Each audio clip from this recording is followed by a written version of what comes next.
Dalawa ang patay matapos nilang makipagbarilan sa mga pulis sa Davao City. Suspect daw ang mga ito sa iligal na bentahan ng droga sa lungsod. Makibalita tayo kay Sheila Vergara Rubio ng GMA Davao.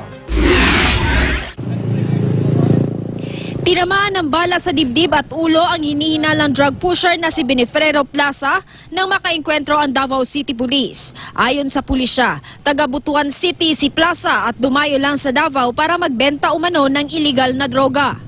Isang buwang minanmanan ng pulisya si Plaza na itinuturing na big-time drug pusher sa Turil District. Nang makakuha ng tiyempo, nagsagawa ng buy-bust ang mga pulis at doon na nagkabarilan.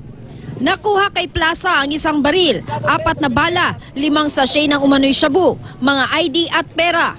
Sa isang lodge naman sa lungsod, nakabarilan din ng pulisya si alias Brad na isa rin umanong tulak ng shabu.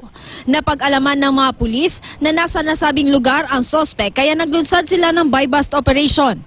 Nang malaman ng sospek na pulis ang katransaksyon niya, bumunot daw ito ng baril kaya pinagbabaril na siya ng mga pulis. Napag-alamang taga Cotabato City ang sospek.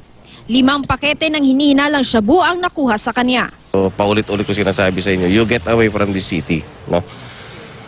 Mamamatay talaga kayo rito pag di kayo tumigil. Dumating si Davao City Mayor Duterte sa crime scene para personal na makita ang sitwasyon. Dismayado raw siya sa patuloy na drug trade sa lungsod. Nagsagawa rin ng operasyon kontra sa iligal na droga ang pulisya sa Camarines Sur. Nilusob ang isang bahay sa bayan ng Nabwa kung saan nakuha ang bulto-bultong hinihinalang shabu. Naaresto ang may-ari ng bahay ni si David Pornilios Jr. Halos 600,000 piso ang halaga ng drogang nakuha sa sospek. May nakuha rin sa kanya ng mga baril at bala. Tumanggi siyang magbigay ng pahayag. Arestado naman sa buy-bust ang isang lalaking umano'y drug pusher sa bayan ng Bato. Nakuhanan ng 13 sachet ng marijuana ang sospek. Inamin ng sospek ang paratan. Sheila Vergara Rubio, Nagbabalita, Pilipinas.